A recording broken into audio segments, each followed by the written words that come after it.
Right, so we talk about the Tory leadership battle. Kemi Badenoch... Can I just say, has not exactly set the country alight. Brilliant battle, is it? People are not exactly talking about it in the dog and duck. We speak of little else. Who's going to be the next Tory leader? Yeah, but I think that's a good thing, because I think it's almost a bit like what you call a soft launch, isn't it, for a new project? You know what I mean? Just do it without causing too much attention, and it'll happen in the background.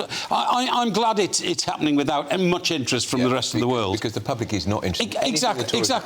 Exactly. And if you observe the complete indifference of the country as to who is going to be the next leader of the Tory party, it makes it even less interesting. You know what I mean? I think it's extremely important. It's very, very important. Of course. Basically, because we need a proper opposition to challenge an overmighty executive. Well, if only. But don't forget, already scrapped the European Scrutiny Committee without a vote. What I was about to say was, in the interest of democracy, you do have to actually have a proper opposition. Now, on the one hand, I've got no skin in the game. I mean, as a Democrat and as a person who's a patriot, I want to see a valid opposition. Yeah. My suggestion is that they actually give Ian Duncan Smith the job for 6 months and let them have a proper, not navel-gazing, but just working out what are Conservatives for. Yeah. I mean, are they going to tack towards the Tugendhat wing, or are they going to work towards the Nigel Farage wing, or are they actually going to go and actually be Conservative? Well, if they were Conservative, they might actually win an election. Well, exactly. All these people say, oh, we've got to move to the centre. Mrs Thatcher wasn't in the centre. Yes, she was not. And the reason David Cameron, brought the country to a standstill in terms of politics with no opposition is because he became a Liberal Democrat. And that did nothing. As for Kemi Badenoch, story, of course, this morning's on the front of The Guardian. Where else? She's now been accused of bullying within her department. We've seen this a few times before, haven't we? Yes. With Tory politicians. Dominic Raab, the Justice Secretary, had to resign. And Priti Patel was accused of bullying, but Boris Johnson said thank you very much to the ministerial czar. Yes. I'm not sacking her. I agree, but this is a Labour Party tactic, Stephen, because years ago, Alistair Campbell told me at some Labour Party conference... He was Blair's communications boss. He was Blair's communication boss, but this was before he'd become that, and he was very close to Neil Kinnock, and he actually said to me at a party conference, you know what, Mike, it's not just good enough for us to win the next election. When we do, we have to get the people we want into every institution in this country, into the army, into the police force, into the NHS and the civil service. And isn't it strange how many bullying allegations seem to arise against Tory ministers and Tory politicians, and very few seem to arise against Labour politicians? I can remember when the mobile phones were flying around in the Treasury, and there was endless accusations against Gordon Brown and against many... Nobody went public. I was about to say, they certainly did go public. Who? Well, against Gordon, they did. No, that was rumour. Yeah, no, Spencer Livermore was talking about it. I mean, Hazel Blears was talking about it. The House of Lords. Yeah.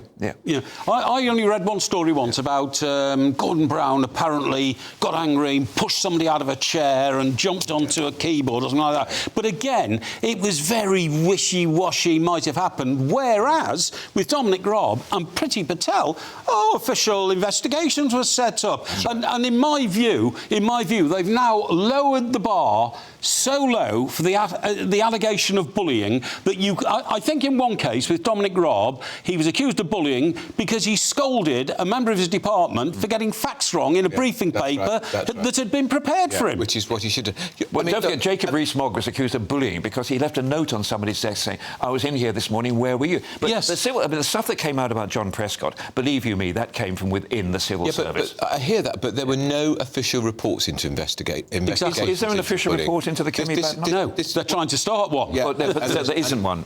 So 3 senior civil servants felt bullied. I wish 333 felt bullied, because I think ministers should boot these civil servants around the place a bit more. Jacob Rees-Mogg was one of the best Home Office ministers we've had. Well, the thing is, you shouldn't have to bully people to get the best out of them. You shouldn't have to. And I tell you what, the younger generation just won't have it. No, they won't. But is it bullying or is it being robust, Mike? Well, this is what I'm saying. The definition of bullying has changed. Now, if you'd have worked in a newspaper in the 80s, right, if you'd have worked for some of the editors I work with...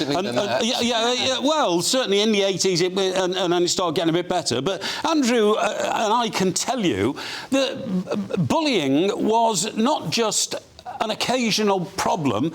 It was a 24-hour-a-day, everyday event when your editor was telling you you were no good, you had no stories, you had to do better, your job was on the line. That was the constant working atmosphere of a Fleet Street newsroom. The reality is, getting on from what Bev said, you catch more flies with honey than you do with vinegar. do. And I think ultimately it's not particularly productive because people are scared and they will leave for another place at the They first. will. It's bad management style these days. In 2024, That's you the can't go expression I around. was looking for. It's really poor management style. But I these days. still think I would like... People say about Kemi Badenoch, she would cross the street to start a fight. No bad thing, because I don't think the civil service has been delivering what the country's needed. I think they deliberately blocked a lot of what the Tories were trying to do, I agree. particularly in the Home Office. This is the blob, isn't it? The blob. It is the blob. It is. And isn't it a bit surprising that there were any civil servants around to bully her, or for her to bully, because most of them work from home. Work from home. That's right. Did Michael Gove ever credit you with that? Because you were actually talking about this sort of the institutional inertia of the civil service before Michael Gove.